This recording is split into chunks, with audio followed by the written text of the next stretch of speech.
사람이 누구든지 눈이 있고 귀가 있습니다. 근데 눈이 있고 귀가 있다고 해서 다 보느냐, 다 듣느냐, 그렇지가 않습니다. 이제 예수님께서 공생의 마지막 사역, 바로 예루살렘에서 십자가의 순환을 당하시기 위해서 수많은 무리들, 제자들과 함께 예루살렘을 향해 계속해서 올라가고 계실 때에 앞에 본문 32절부터 그 이하를 보시면 예수님이 우리가 예루살렘에 도착하면 인자가 대제사장들과 서기관들에게 넘겨지고 능욕을 당해 죽게 되리라 말씀을 하셨습니다. 예수님이 십자가에 죽으실 것을 말씀하셨습니다. 제자들이 그 소리를 처음 듣는 것이 아니고 세 번째 듣는 말씀이었습니다. 그런데 제자들이 예수님의 죽으심을 세 번째 들을 때에도 이 말씀을 귀로 들었는데 전혀 잘 알아듣지를 못했습니다. 이사야서 32장에 보면 너희 기머거리들아 들으라, 너희 소경들아 밝히 보라, 내가 많은 것을 볼지라도 유의치 아니하며 귀는 밝을지라도 듣지 아니하는도다 말씀합니다. 예수님의 제자들이 이때까지만 해도 예수님을 열심히 따라만 다녔지 영적으로는 소경이고 기머거리였습니다. 그리고 이 사건이 있는 다음에 예수님과 제자들이 이제 여리고성을 지나가게 됩니다. 바로 그 장면이 오늘 본문인데 이곳에서 예수님이 누구를 만나시죠? 앞을 보지 못하는 맹인 바디메오를 만나게 됩니다. 이 바디메오라는 이름의 뜻은 디메오의 아들이라는 뜻입니다. 이 바디메오에게 아버지가 있었고 가족이 있었다는 뜻입니다. 46절에는 그를 맹인, 거지 이렇게 표현합니다. 바디메오는 시각장애인이면서 거지였습니다. 가족이 있었지만 그 가족들도 아무 도움을 주고받을 수가 없는 아주 가난한, 단 하루도 구걸하지 않고는 생존할 수 없는 그런 절박한 상황에 놓여 있었습니다. 그러니 바디메오가 하루도 이 여리고 거리를 나오지 않을 수가 없습니다. 날마다 나와서 한자리에 앉아서 구걸을 하지 않으면 안 되었습니다. 그러던 어느 날 누군가가 나사렛 예수시다라는 소리를 듣게 되는데 이 소리를 듣자마자 이 바디메오의 귀가 번쩍하는 거예요. 나사렛 예수시다라는 소리를 듣자마자 소리를 막 지릅니다. 뭐라고 지르죠? 47절에 소리 질러 이르되 다윗의 자손 예수여 나를 불쌍히 여기소서. 그냥 소리를 지르기 시작했다는 겁니다. 마치 그 자리에서 날마다 예수님만을 지나가시기를 꼭 기다린 사람처럼, 그래서 예수님이 지나가시는 소식을 듣자마자 그 자리에서 벌떡 일어나면서 소리를 지르면서 이렇게 외쳤던 것입니다. 바디메오는 예수님이 누구신가를 정확하게 알고 예수님이 꼭 한번 자기 앞을 지나가 주시기를 기다리고 있었던 사람이 분명합니다. 여리고성 길가에서 하루도 쉬지 않고 나와서 구걸을 하면서 지나가는 여러 사람들의 대화를 아마 들었을 겁니다. 그 대화 속에 어느 날부터 예수님에 관한 소문이 들리기 시작하는데 이 예수님은 누구시냐? 나병 환자도 고쳐주시고 중풍병자도 고쳐주시고 또 베세다에서는 자기와 똑같은 앞 못 보는 소경 그 맹인도 고쳐주셨는데 그 맹인이 눈을 뜨고 보게 되었다는 소식까지 듣게 되었을 것입니다. 그래서 이 바디메오는 꿈에도 소원이 무엇입니까? 예수님 꼭 한번 이 여리고성을 지나가 주셨으면, 내 앞을 꼭 한번 근처를 지나가 주셨으면, 하루도 쉬지 않고 이 바람이, 이 소원이 바디메오의 마음속에 가득했던 것입니다. 그러니까 이 바디메오의 모든 촉각이 어디를 향해 있습니까? 예수님을 향해 있으니까 나사렛 예수시다라는 소리를 듣자마자 미친 듯이 그 자리에서 일어나면서 고함 지르면서 다윗의 자손 예수야 고함을 쳤던 것입니다. 바디메오는 먹고 사는 것이 절박한 사람이 분명하죠. 그러니까 이 앞 못 보는 맹인은 항상 귀가 어디에 주목을 해야 되냐면, 지나가는 사람들이 자신이 동냥하기 위해서 앞에 놓은 그 동냥 그릇에 돈이 담겨지는 동전 소리에 굉장한 이 청각을 기울여야 됩니다. 서면이나 남포동이나 이런 데 가보면 요즘은 잘 안 보이던데 앞 못 보고 이런 또 지체 장애가 있는 분들이 동냥을 하고 있습니다. 그 중에서도 특별히 앞을 못 보는 그런 시각장애인, 바디메오 같은 그런 장애인들은 앞을 못 보니까 지나가는 누군가가 돈을 자기 그릇에다가 넣어주는가, 거기에 관심이 쫙 가 있어요. 우리 친구 중에 참 못된 장난 잘 치는 친구가 있었는데요. 제가 중학생 때 이 친구가 계단 올라가면서 저 위에 앞 못 보는 장애인이 동냥을 하고 있었는데 킥킥킥 웃으면서 10원짜리 몇 개를, 그때만 해도 10원짜리도 들고 다니는 시절이니까 10원짜리 몇 개를 탁 그 깡통 그릇에 담아주는 거예요. 그 순간 그 장애인이 앞 못 보는 사람이 기가 번쩍하면서 아이고 누군가가 감사하게도 돈에 넣어줬구나 하고 손이 가는 거예요. 그래서 만져보기 시작하는 거예요. 앞 못 보는 사람은 이 또 촉각이 굉장히 예민하지 않습니까? 만져보았더니 이게 100원짜리도 500원짜리도 아닌 10원짜리예요. 속으로 얼마나 마음이 아프고 욕을 했겠습니까? 이런 10원짜리. 응? 그러니까 앞 못 보는 사람은 늘 동전 소리에 귀가 예민할 수밖에 없어요. 근데 바디메오는 먹고 살기 위해서 구걸하고 앉아 있으면서 동전 소리에도 귀를 기울였겠지만 중요한 것은요, 바디메오가 동전 소리에만 귀를 기울이고 살지 않았다는 것입니다. 이것이 중요합니다. 동전 소리에만 귀를 기울이고 사는 것하고 동전 소리에만 귀를 기울이지 않고 사는 것은 천지차이입니다. 우리가 매주 열심히 가정생활하고 사회생활, 직장생활, 사업을 바쁘게 합니다. 우리도 바디메온처럼 동전 소리에 귀를 기울이고 살지 않으면 안 됩니다. 열심히 공부해야 되고 열심히 일해야 되고 노력해야 됩니다.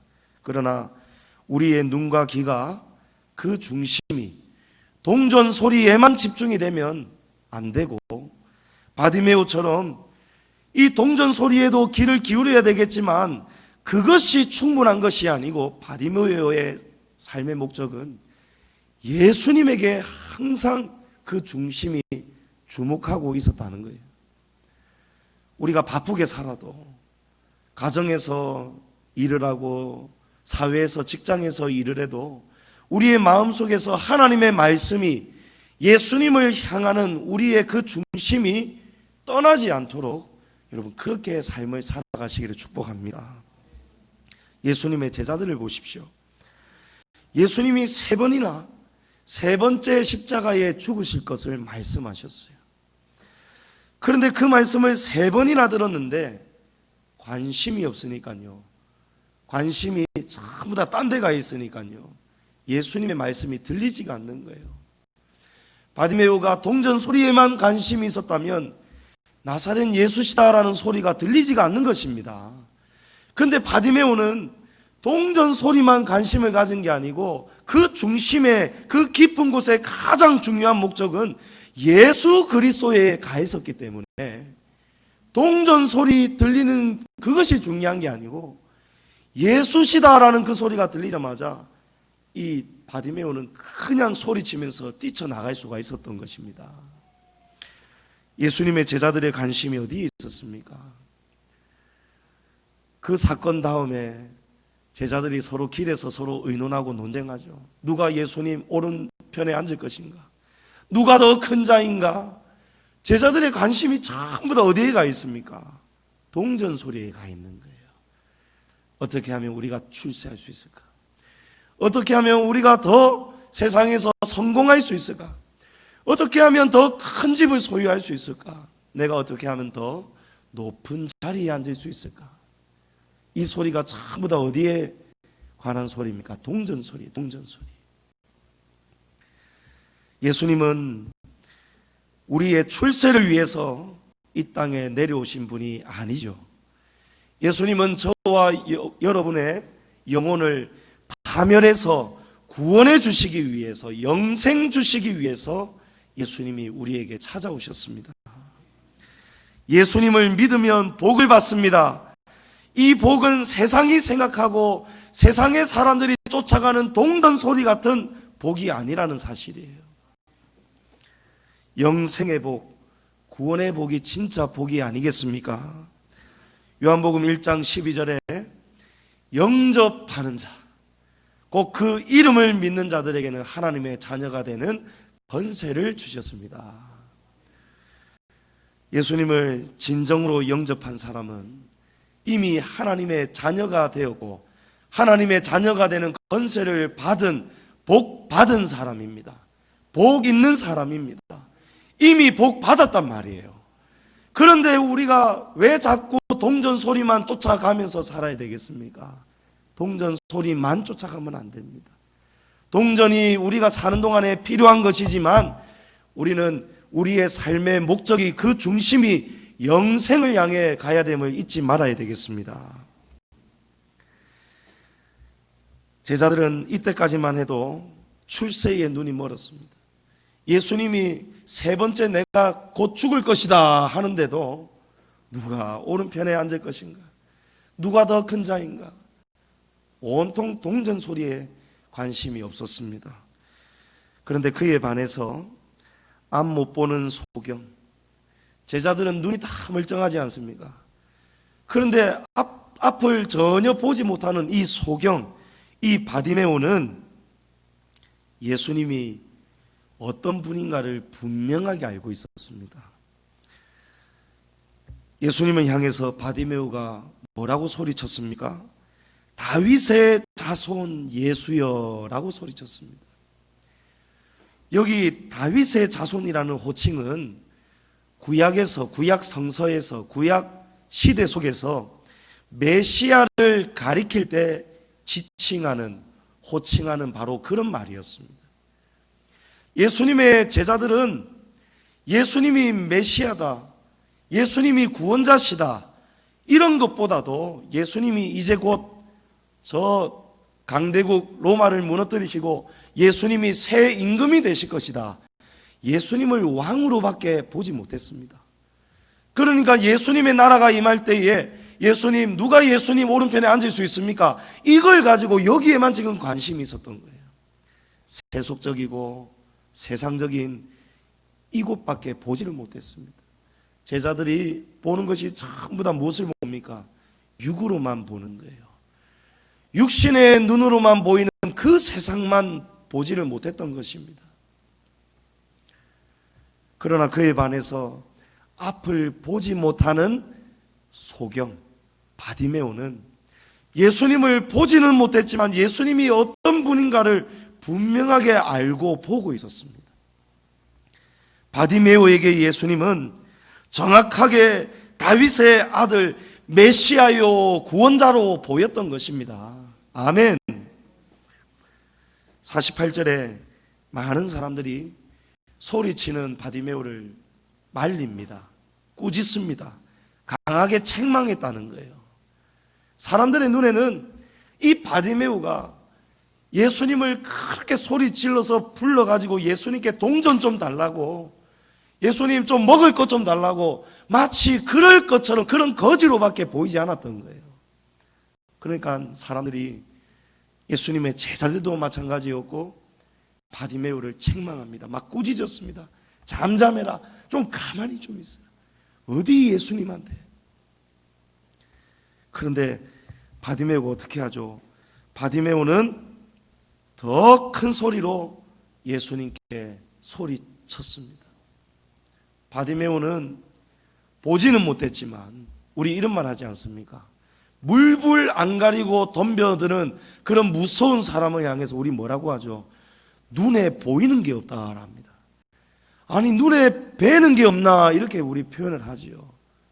바디메오가 정말 육신도 눈에 보이는 게 없었지만 그 대신에 바디메오는 다른 것을 보고 있었어요. 바디메오의 마음의 그 눈, 그 영적인 눈에는요, 오직 예수님밖에 보이지가 않는 거예요. 그러니까 사람들이 말려도 꾸짖어도 책망해도 예수님밖에 보이지가 않는 거예요. 사실은 눈에 보이는 게 없는 게 아니고 예수님만 보이는 그 믿음이 진짜 믿음인 거예요. 그러니까 바디메오가 심지어 어떤 행동까지 합니까? 자신의 겉옷까지 내던지고, 성경에서 표현이 내던지고 버리고 예수님께로 달려갔던 거예요. 예수님이 걸음을 멈추시고 그가 내게 오는 것을 허락하셨어요. 예수님께서 데려오라고 하셨습니다. 그때 바디메오가 예수님이 오라시는 그 소리를 듣고는 겉옷을 내던지고 버리고 그냥 달려갔던 거예요. 유대력으로 이 시기를 볼 때 이때는 쌀쌀한 날씨였습니다. 쌀쌀한 봄입니다. 이 팔레스타인 지방은 쌀쌀한 봄이 되면 우리의 거의 초겨울과 같습니다. 그리고 밤과 낮의 기온차가 굉장히 큽니다. 밤에 이 체온을 잘못 유지하면 정말 자다가 비명 행사할 수도 있는 거예요. 그러니까 바디메오뿐만이 아니고 이 시대 사람들에게 외투, 겉옷이라는 것은 낮에는 의복으로서 체온을 유지하기 위해 꼭 필요한 것이고, 밤에는 덮는 이불로서 이거는 없어서는 안 되는, 특히나 맹인, 거지, 바디메오 같은 사람에게는 생존을 위해서 없어서는 안 되는 아주 소중한, 가장 소중한 재산 중에 하나가 바로 이 겉옷이었습니다. 그런데 바디메오가 예수님이 자신을 오라고 허락하신다는 소리를 듣자마자 뛰쳐나가는데 이 겉옷을 내팽겨치고 나가라는 거예요.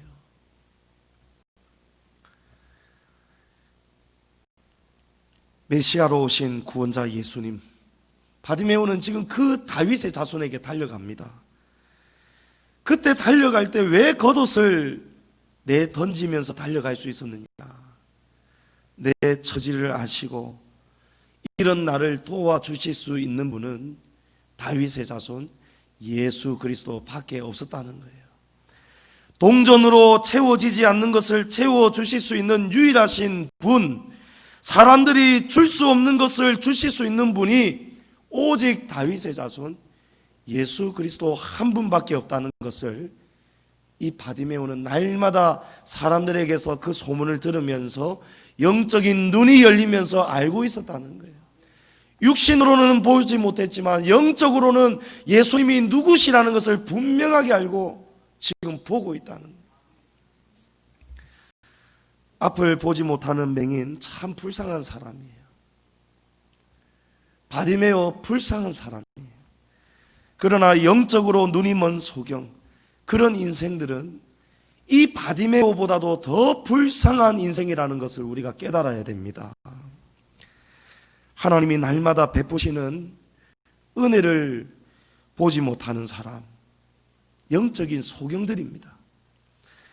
있는 것은 보지 못하고 하나님이 주시는 은혜는 보지 못하고 없는 것만 보이는 거예요.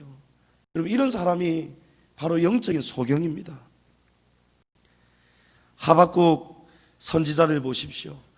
영적인 눈을 뜬 사람들은 뭐라고 고백을 합니까? 없는 것을 찾는 것이 아니고 있는 것을 고백하고 있는 것 속에서 만족하고 감사합니다. 하박국 선지자가 비록 무화과 나무가 무성하지 못하고 포도나무에 열매가 없지요. 지금 없는 것을 말합니다. 감람나무에 소출이 없어도, 밭에 식물이 없어도, 우리의 양이 없고 외양간에 소가 없을지라도, 여러분 없는 거예요. 이건 현실입니다. 하박국 선지자가 없는 것을 생각할 때에 지금 없는 게 여러 가지가 있다는 거예요. 그러나 없을지라도 여호와를 인하여 즐거워하며 나의 구원의 하나님을 인하여 기뻐하노라. 할렐루야. 여러분, 영적인 눈을 뜨고 바라보는 사람은 없는 것을 바라보는 것이 아니고 없는 것 중에서도 있는 것, 하나님이 함께 하신 그 은혜를 찾게 되고 만족하게 되고 감사하게 됩니다. 다윗의 고백을 보십시오. 여호와는 나의 목자시니 내가 부족함이 없습니다.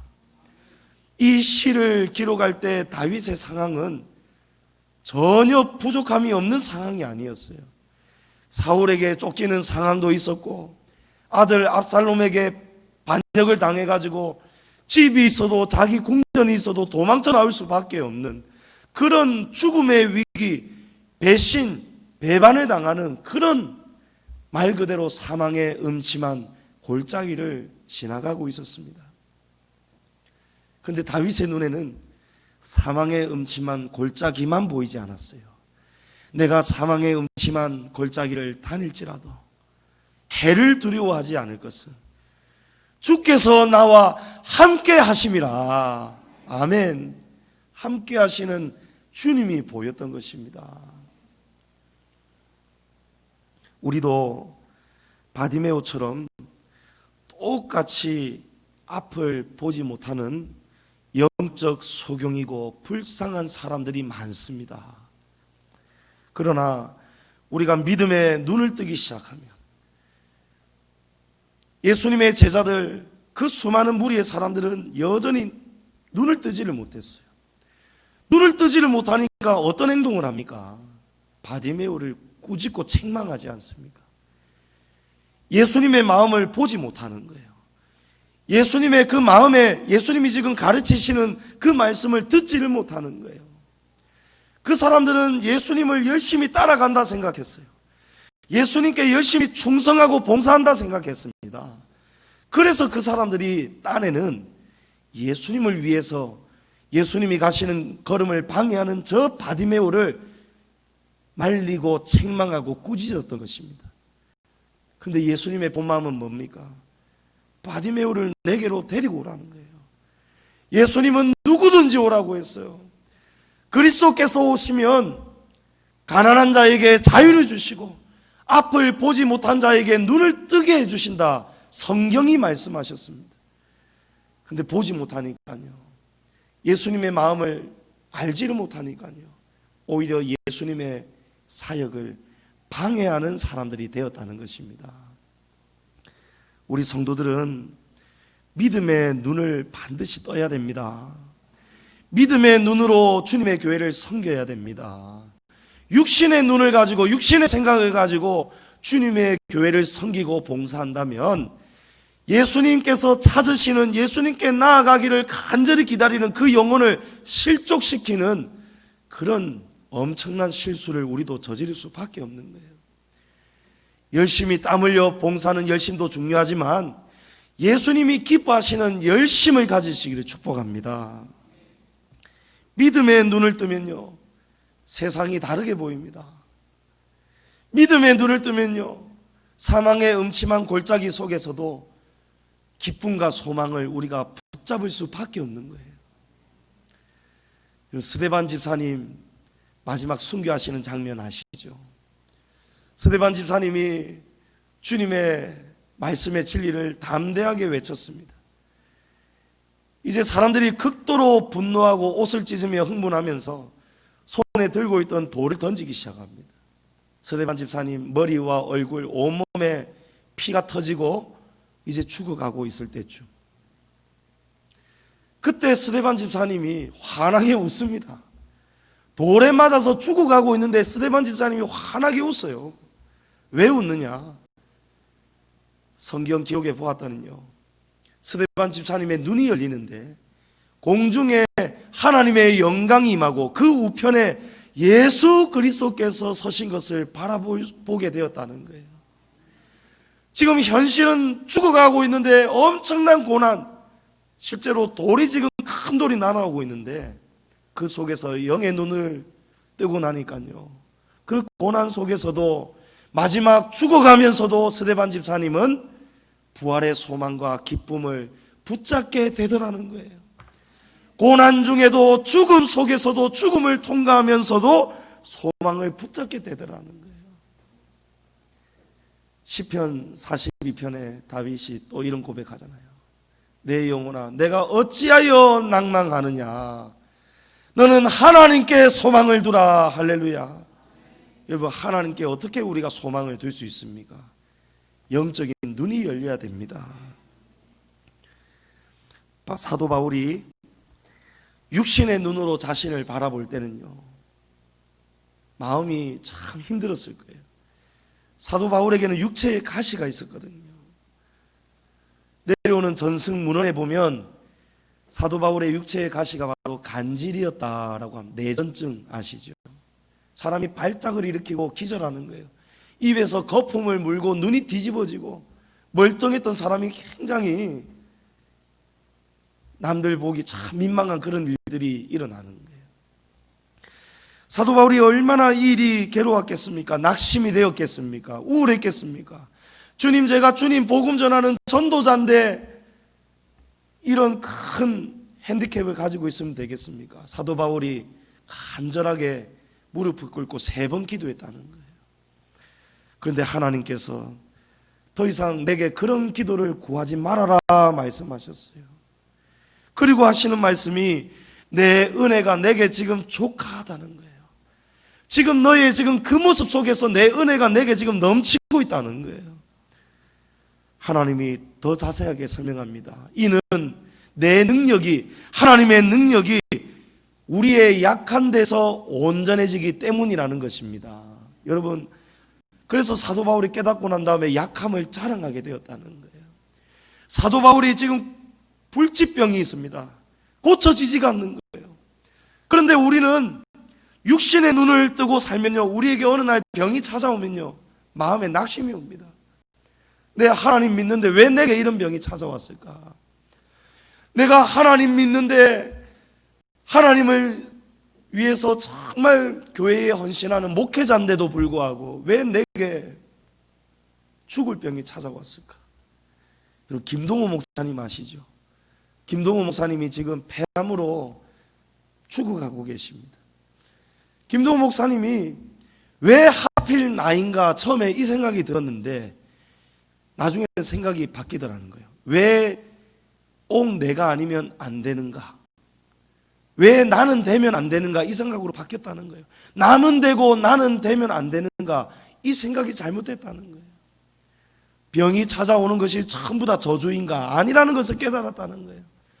병이 찾아오기 전에는 볼 수 없었던 것을, 듣지 못했던 것을 볼 수 있게 되었고 이제는 듣게 되었다는 거예요. 송명희 시인도 고백하잖아요. 공평하신 하나님이라고 고백하지 않습니까? 누구는 멀쩡하게 살아가는데 왜 나는 이 소아마비인가? 이렇게 사는 것이 아니고 송명희 시인이 나중에는 깨달으니까요, 우리 하나님은 공평하시다는 거예요.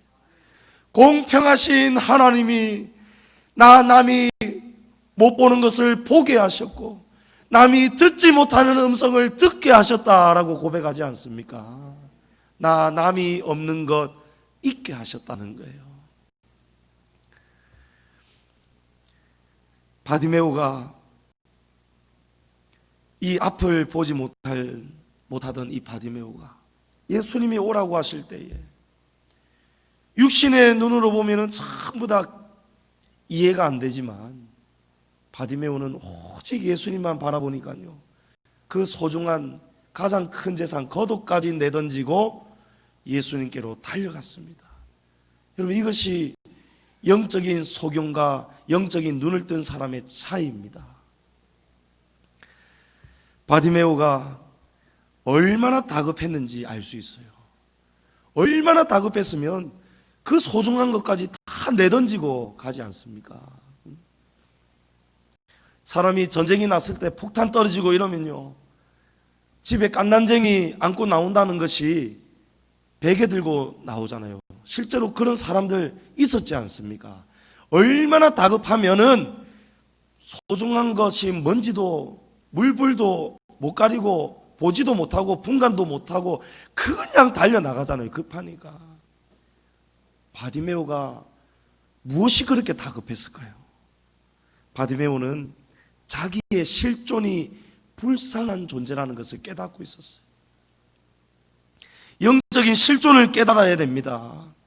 바디메오는 지금 예수님이 자기에게 간절히 필요하다는 것을 알고 있었어요.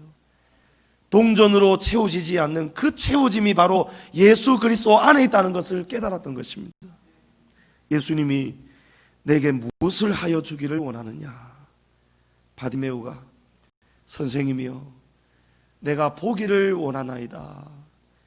예수님, 제가 보기를 원합니다. 사람들이 좀 의아했을 거예요.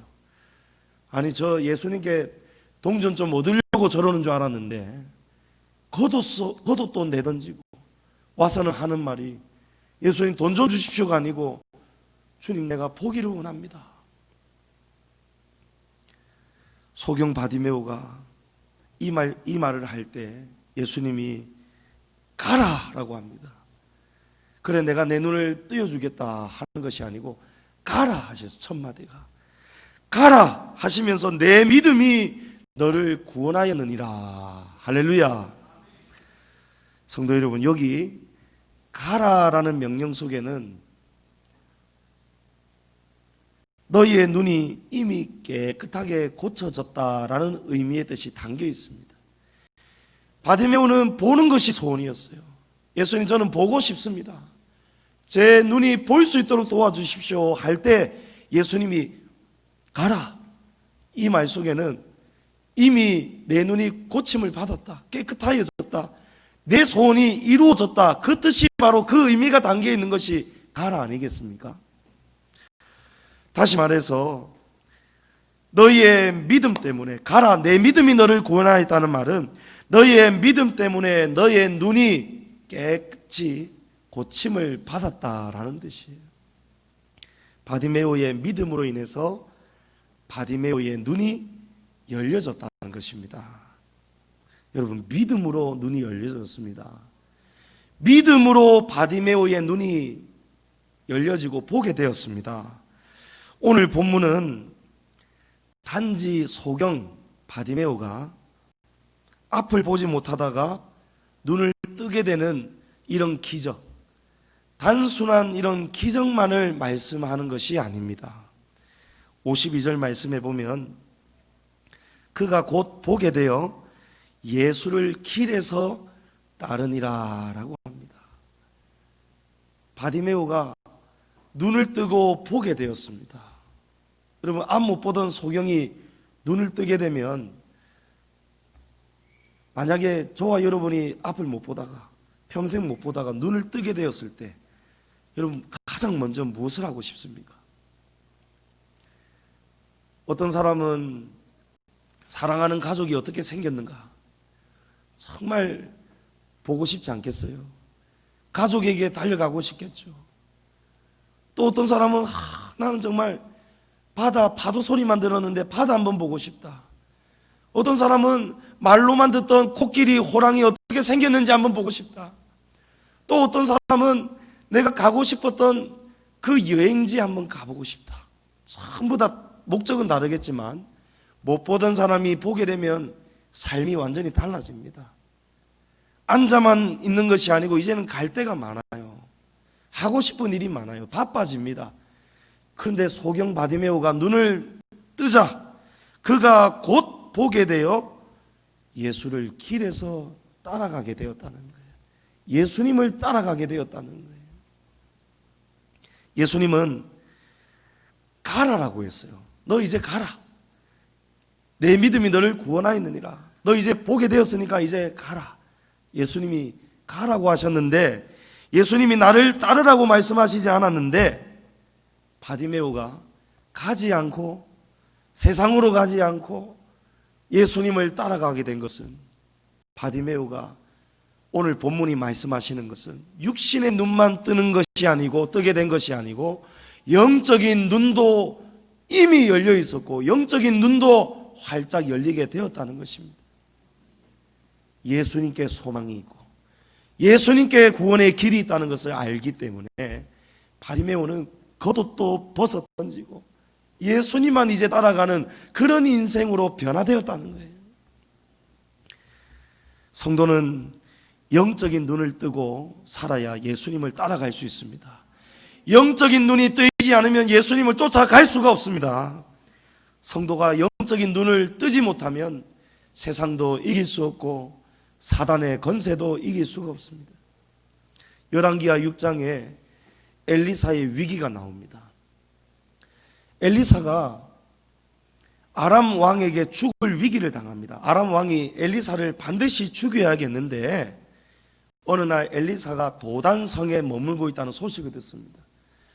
그리고 그곳으로 수많은 마병 군사들을 막 보내버렸어요. 이 수많은 군사들이 도단 성읍을 완전히 에워싸버렸습니다. 엘리사의 종이 사환이 눈을 뜨고 보니까요, 이 도단 성읍 온 천지가 이 아람 왕의 군대로 가득 차버렸어요. 그리고 그 군대가 점점 조여오는 거예요. 엘리사가 있는 집을 향해 점점 조여오는 거예요. 영락없이 이제 죽게 되었어요. 이 사환이 막 난리가 났습니다. 벌벌벌 떱니다. 아유, 엘리사님, 우리 이제 죽게 생겼습니다. 저 칼을 보십시오. 저 창을 보십시오. 저 마병을 보십시오. 개미 한 마리도 빠져나갈 틈이 없습니다. 우리 죽게 생겼습니다. 이러는데 엘리사가 태어난 거예요. 엘리사가 두려워하지 말아라. 마치 그 풍랑 속에서 예수님의 제자들은 난리법석을 피울 때에 예수님은 배 안에서 편안하게 잠을 주무시고 계셨던 것처럼 엘리사가 너무 평온한 거예요. 열왕기하 6장 16절에 엘리사가 이 말씀을 합니다. 두려워하지 말라. 우리와 함께한 자가 그들과 함께한 자보다 많으니라 하고 기도하여 이르되 여호와여 원하건대 그의 눈을 열어서 보게 하옵소서 하니 여호와께서 그 청년의 눈을 여심해 그가 보니 불말과 불병거가 산에 가득하여 엘리사를 둘렀더라. 여러분, 육신의 눈으로는 보이지가 않아요. 엘리사의 종은 육신의 눈으로밖에 볼 수가 없었어요. 그러니까 조여오는 그 군사들밖에 보지 못했어요. 그런데 엘리사의 눈에는 그런 조여오는 그 군사만 보이는 것이 아니고 하나님께서 이미 아시고 하나님의 군대 그 마하나임 여호와의 군대와 그 사자들을 보내셔가지고 불말과 불병거를 온 산을 두르게 하시니까요, 우리와 함께한 자가 지금 우리에게 조여오는 그 아람 왕의 군대들보다도 훨씬 더 강하고 많다는 것을 보게 되니까요, 두려워할 필요가 없는 거예요. 엘리사의 사환은 난리법석을 피웠죠. 성도 여러분, 우리는 엘리사의 사환과 같은 사람입니까? 아니면 엘리사처럼 그 공경의 잔 속에서도 영적인 눈을 뜨고 하나님이 도우신다는 것을 볼 수 있는 사람들입니까? 우리가 이 땅을 살아갈 때에 수많은 위기를 만나게 됩니다. 고난을 겪게 됩니다. 병도 찾아옵니다. 가난도 겪게 됩니다. 큰 시험도 당하게 됩니다. 여러분, 그 시험을 당할 때 원치 않는 것이 우리의 삶에 딱 다가와서 달라붙었을 때에, 사도 바울처럼 육체에 가시가 있을 때에도 여러분, 그 모든 것을 은혜의 눈으로 바라볼 수 있기를 축복합니다. 광야, 우리는 지금 광야에 있습니다.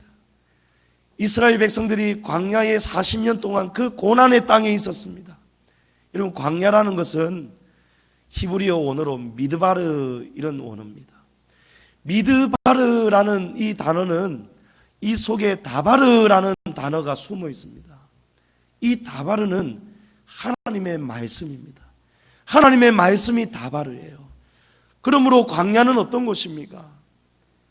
하나님의 말씀을 듣는 것이 광야입니다. 보이지 않는 하나님의 손길, 그 말씀을 볼 수 있고 들어야 하는 것이 광야라는 거예요. 이 광야에서 세례 요한이 사역을 시작했습니다. 예수님도 광야에서 시작하셨어요. 시나이 광야에서 하나님의 말씀 율법이 나왔습니다. 십계명이 주어졌습니다. 광야 속에 하나님의 말씀이 나타났습니다.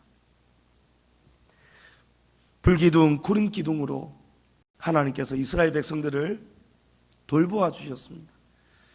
하나님은 지금도 보이지는 않지만 지금 광야 세상을 살아가는 저와 여러분을 도와주고 계십니다. 이스라엘을 지키시는 이는 졸지도 않으시고 주무시지도 않는다 말씀하셨어요. 여러분, 정말 아멘이십니까? 우리가 말씀을 들을 때는 아멘하고 돌아가서는 육신의 눈을 가지고 살 때가 많습니다. 돌아가면 또 걱정하는 거예요. 돌아가서는 또 삶을 바라보는 거예요. 동전 걱정하는 거예요. 그러나 바디메오처럼 여러분, 앞 못 보고 거지예요. 그런 거지라 할지라도 육신의 눈이 뜨이고 영적인 눈이 열리니까요, 겉옷에 대한 걱정이 없죠. 예수님만 따라가는 거예요. 예수님만 바라보게 되는 것입니다. 우리가 믿음의 눈을 뜨면 강하신 하나님이 보입니다. 믿음의 눈을 뜨면 가난이 보이는 게 아니고 질병이 보이는 것이 아니고 사망의 음침한 골짜기만 보이는 것이 아니고 그 속에서도 우리와 함께 동행하시는, 우리를 옆에서 도와주고 계시는 하나님을 바라보게 됩니다. 엘리사처럼 두려워하지 않게 된다는 것입니다. 본다는 것은 예수님을 따라가는 것입니다. 바디메오가 보게 될 때에 예수님을 따라갔습니다. 인생의 가치가 바뀝니다. 영적인 눈이 열리면요, 바디메오처럼 인생의 가치가 바뀌고 인생을 보는 눈이 달라집니다.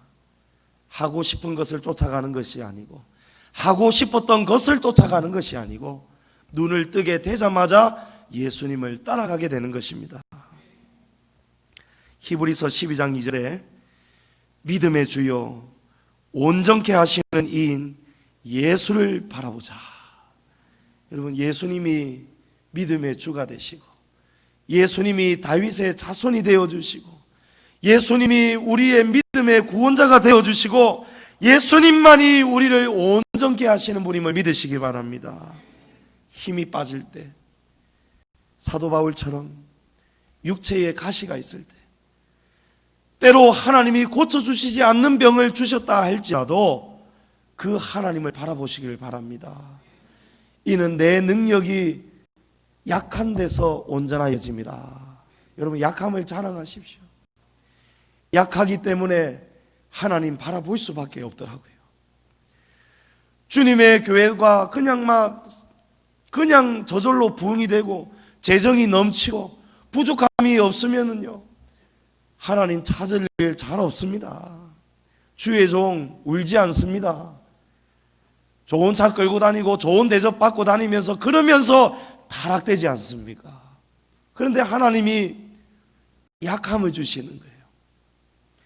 부족하면 또 조금 채워주시고 또 조금 채워주시고 풍족하게 넘치도록은 안 주시는데, 죽을 때가 되면은 울고 부르짖으니까요, 하나님이 또 도와주시고 또 은혜를 베풀어 주시는 거예요.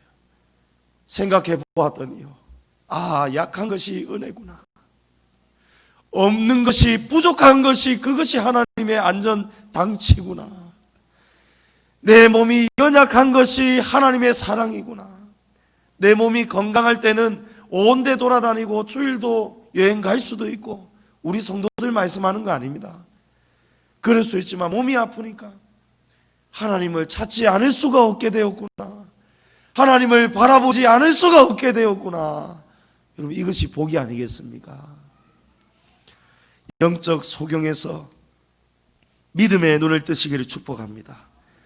지금도 우리와 함께 하시는 또 다른 보혜사 예수님을 바라보시기를 축복합니다. 오늘도 우리의 믿음을 온전하게 인도해 가시는 예수님을 바라보면서, 그리고 기도하시면서 위로와 힘을 얻으시고 마음의 기쁨과 평강의 복을 누리시는 우리 성도님 되시기를 축복합니다.